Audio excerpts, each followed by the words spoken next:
नमस्कार, आप देख रहे हैं क्रिकेट का स्पेशल शो रनबाज। आज रनबाज में बात करेंगे पाकिस्तान पर हुई स्ट्राइक की। आपने बहुत बार देखा होगा जब टीम इंडिया ने पाकिस्तान के खिलाफ क्रिकेट के मैदान पर स्ट्राइक की है, और इस बार भारतीय सेना ने पाकिस्तान में घुसकर स्ट्राइक की। यह स्ट्राइक बहुत मायनों में खास है, क्योंकि आपने देखा होगा पाकिस्तानी कई ऐसे खिलाड़ी हैं जो मैदान पर भी कट्टरपंथी नजर आते हैं। इनके जो इरादे हैं वो आतंकियों से बहुत ज्यादा परे नहीं हैं।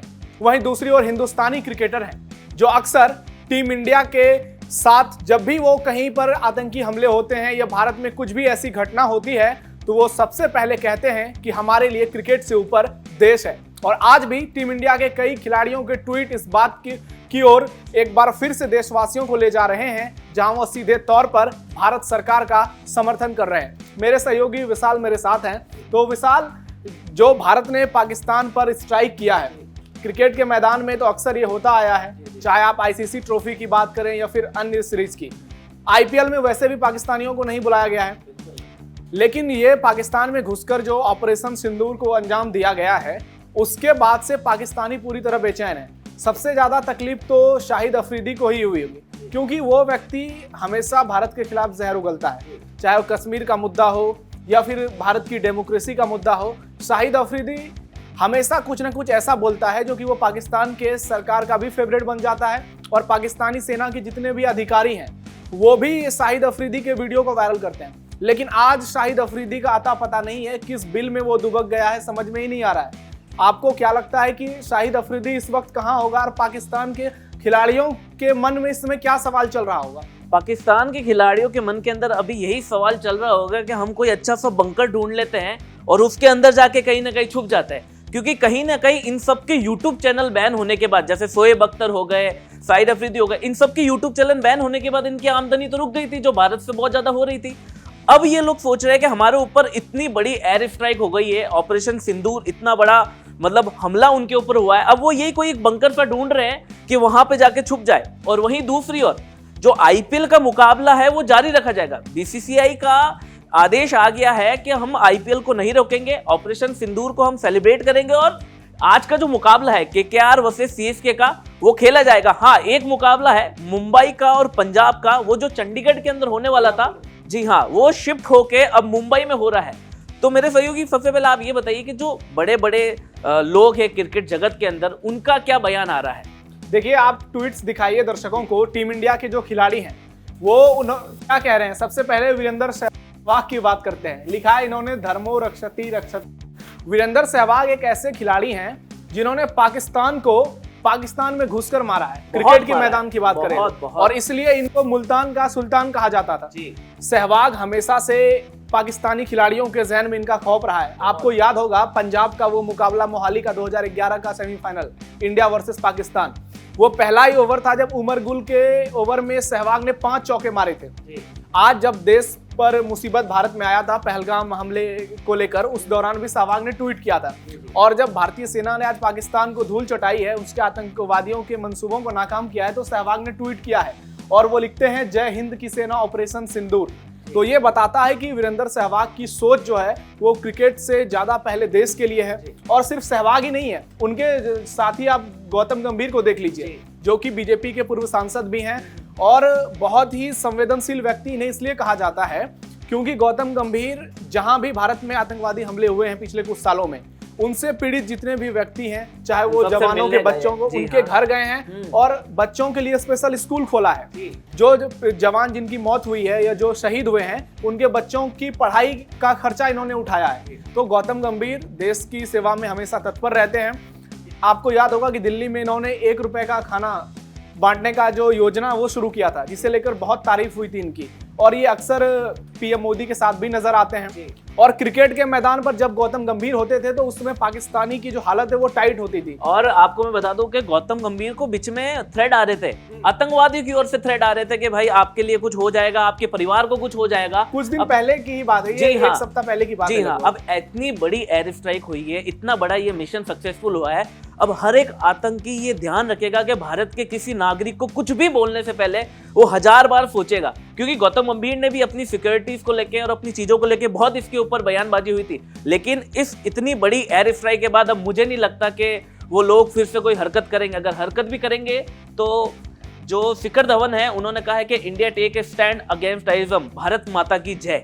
और उसी के साथ साथ जो हमारे एक्स आर्मी चीफ है उन्होंने लिखा अभी पिक्चर बाकी है। इस पे आप क्या कहेंगे? देखिए, वो शिखर धवन की ही बात को आगे बढ़ा रहे हैं। अभी जो स्ट्राइक पाकिस्तान में हुई है ये जारी रहेगी।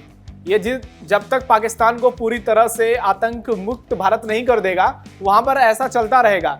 जो मनोज नरवणे हैं उनका ट्वीट बहुत इंपॉर्टेंट है, क्योंकि भारत की जो कार्रवाई हुई है इसके बारे में तो अंदाजा पाकिस्तान के ना सरकार को था, ना आर्मी को थी, ना ही इनके खिलाड़ियों को, जो कट्टरपंथी खिलाड़ी हैं शाहिद अफरीदी जैसे, जो अक्सर जहर उगलते रहते हैं। तो उनको एक तरह से इन्होंने जवाब दिया है कि अभी पिक्चर बाकी, अभी देखो आगे आगे होता क्या है।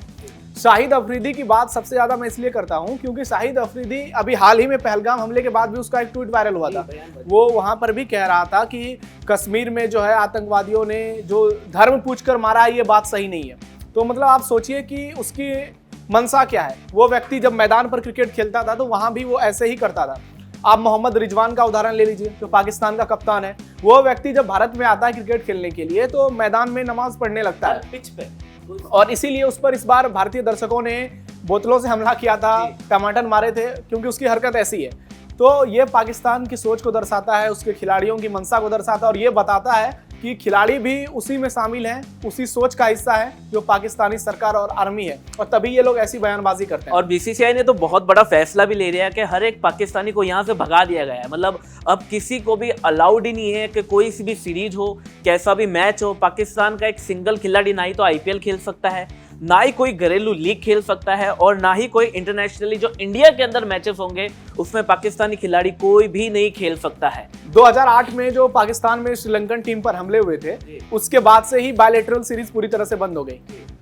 आईसीसी टूर्नामेंट जब भी होते हैं तो टीम इंडिया और पाकिस्तान के मैचेस होते हैं, लेकिन इस बार भी जय शाह ने अभी हाल ही में कहा है कि जो अब लीग मैचेस होंगे वो हम कोशिश करेंगे कि पाकिस्तान के साथ ना हो। लेकिन आज भारत क्रिकेट में उस पोजीशन पर पहुंच चुका है जहां पर जय शाह खुद आईसीसी के चेयरमैन हैं। कैसे उन्होंने वर्ल्ड कप पाकिस्तान से चैंपियंस ट्रॉफी को हटवा दिया, जो पाकिस्तान कर्ज लेके स्टेडियम बनवाया उसने, वहां पर बहुत सारे पैसे भी खर्च किए, लेकिन जय शाह ने अपने एक फैसले से पाकिस्तान से शिफ्ट करा दिए सारे मुकाबले दुबई में, और भारत ने शानदार चैंपियंस ट्रॉफी खेला भी, जीता भी। पाकिस्तान की जो पूरी प्लानिंग थी, और एक तो वो सबसे पहले बाहर हुआ था, जिसके देश में खुद आईपीएल हो वो सबसे पहले बाहर हुआ था, चैंपियंस ट्रॉफी हो। आईपीएल में कभी भी पाकिस्तानी खिलाड़ियों को खेलने की इजाजत इसलिए नहीं मिली है क्योंकि इनके पीछे भी इनकी कट्टरपंथी सोच है।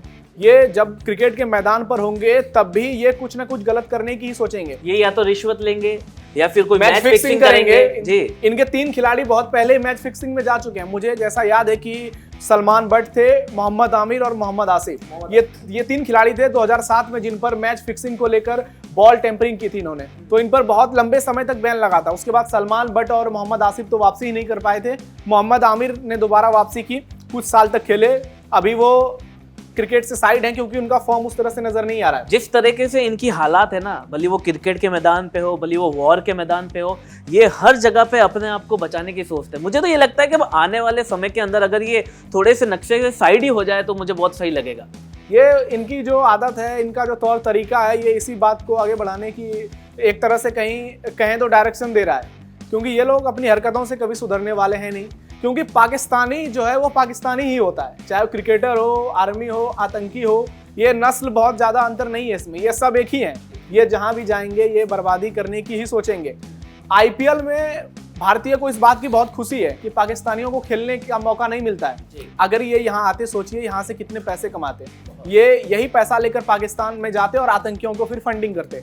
और इस बार तो भारत सरकार ने बहुत अच्छा किया है, सिर्फ खिलाड़ियों को के लिए प्रतिबंध नहीं लगाया है, बल्कि जितने भी उनके गायक थे, डांसर थे, पाकिस्तान के सेलिब्रिटी थे, पूरी तरह से बैन कर दिया भारत में। ना कोई सोशल मीडिया पर नजर आ रहा है, ना कोई टेलीविजन पर देखा जा रहा है। कुल मिलाकर भारत सरकार ने अपना जो संदेश है वो स्पष्ट कर दिया है कि अब भारत में किसी भी पाकिस्तानी सेलिब्रिटी के लिए कोई जगह नहीं है, चाहे वो अफरीदी हो, चाहे वो आप गायक का उदाहरण ले सकते हैं, अतीफ असलम, कोई भी सेलिब्रिटी हो, कुछ भी हो, अब भारत में कोई नजर आने वाला नहीं है। और आईपीएल में तो वैसे सबके इंस्टाग्राम अकाउंट, सबके यूट्यूब, सब कुछ बैन हो गया। अब उनके ऊपर एक आर्थिक मंदी जो आने वाली है ना, मैं एक ट्वीट देख रहा था जिसके अंदर जिनके इंडिया की वजह से 1-1 मिलियन तक लाइक जा रहे थे। शोएब अख्तर का उदाहरण आप ले लीजिए, जी। शोएब अख्तर है, उसके बाद वसीम अकरम है, वकार यूनुस है, ये मोहम्मद सुलेमान है, ये ऐसे खिलाड़ी हैं जो कि जिनके दर्शक भारत हैं, भारत के दर्शक हैं, और ये लोग उनके वीडियो देखते हैं और वो इतना ज्यादा पैसा भारत से कमा रहे थे क्योंकि पाकिस्तान में लोग इन्हें पसंद नहीं करते हैं ज्यादा। तो इस वजह से सरकार ने इनके चैनल पर भी पूरी तरह से बैन लगा दिया है। तो एक तरह से इनके 2 वक्त की रोटी पर भी अब आफत आ गई है, क्योंकि बीसीसीआई की तरह तो पाकिस्तान क्रिकेट बोर्ड है नहीं जो कि पाकिस्तान क्रिकेट बोर्ड के अंदर अभी जो वहां पे जो पीएसएल चल रहा था, वहां पे जिसने सबसे अच्छा प्रदर्शन किया उसको ट्रिमर गिफ्ट कर रहे हैं। मतलब जो हमारे यहाँ पे 400-500 रुपए की चीजें वो गिफ्ट कर रहे हैं, और यहाँ पे मिनिमम अकाउंट 5 लाख रुपए। अगर किसी खिलाड़ी को दे, कोई भी मैन ऑफ द मैच बनता, तो वो मिनिमम अमाउंट 5 लाख रुपए है। तो वहां से आप एक कंपैरिजन कर लिए कि उनका स्टैंडर्ड क्या है। पीसीबी की ओर से तो उनको सिंगल रुपए तक का भी कुछ प्रॉफिट नहीं, मतलब 10-15 हजार रुपए उनको मिल जाता है। कर्ज लेके खेलता है तो क्रिकेट वो कहां से दे पाएगा कुछ भी। और वहीं भारत में देख लीजिए, एक टेस्ट मैच खेलने के लिए भारतीय खिलाड़ी को 15 लाख रुपए मिलते हैं, वनडे मैच खेलने के लिए 6 लाख रुपए मिलते हैं, और T20 मैच खेलने के लिए 3 लाख रुपए मिलते हैं। उसके अलावा सालाना कॉन्ट्रैक्ट उनका अलग है, A+ category, A category, B+ और B। IPL में वो अलग बोली लगती है, उनके पैसे अलग से मिलते हैं। तो भारत की बराबरी कभी पाकिस्तान नहीं कर पाएगा, ना ही उसके खिलाड़ी कर पाएंगे। आज के मैच में क्या लगता है आपको कि KKR vs एज जीते कोई भी, आज जश्न होगा। आज क्रिकेट के मैदान पे मतलब ये जश्न होगा कि कहीं ना कहीं आज जो ये ऑपरेशन सक्सेसफुल हुआ है उसका जश्न होगा। लेकिन मेरे को लगता है KKR जीतेगी। आपको क्या लगता है? तो ये मुझे भी लगता है KKR को ही जीतना चाहिए, क्योंकि KKR का जो प्रदर्शन रहा है वो बहुत बढ़िया नहीं रहा है। जितने बड़े बड़े नाम इनमें थे, और CSK से तो उम्मीद ही छोड़ दीजिए, वो तो निकल चुकी है। हाँ, उनको तो IPL से बाहर हो चुकी है। अब ये बस यही काम करेंगे कि जो भी दूसरी टीम ऊपर में उनका खेल ये बिगाड़ेंगे, क्योंकि इनका जो खुद का निजी खेल है वो पूरी तरह से खत्म हो चुका है। अब हम लोग ये चाहेंगे कि 1-2 मैच जो बचे हुए हैं उसमें धोनी ऊपर आए, और हमारी जो ख्वाहिश है कि वो जाने से पहले अपनी इज्जत बचाएं, 2-4 अच्छी इनिंग खेल जाएं, ताकि एक अच्छी विदाई उनको मिल सके। और पाकिस्तान पे जैसे एयर स्ट्राइक हुई, वैसे ही धोनी के 2-4 हेलीकॉप्टर शॉट देखने को मिले हम सबको। तो दोस्तों, आपको क्या लगता है कि जो आज का मुकाबला है KKR वर्सेस CSK, वो कौन जीतेगा? कमेंट करके जरूर बताइएगा। और जो ऑपरेशन सिंदूर है वो सक्सेसफुली भारत के द्वारा पाकिस्तान के ऊपर एयर स्ट्राइक कर दी गई है, ये सभी के लिए बहुत खुशी की बात है। क्या लगता है आपको, क्या है आपकी प्लेइंग 11? कमेंट करके जरूर बताइएगा। बाकी खेल और देश से जुड़ी तमाम खबरों के लिए देखते रहिए कैपिटल टीवी।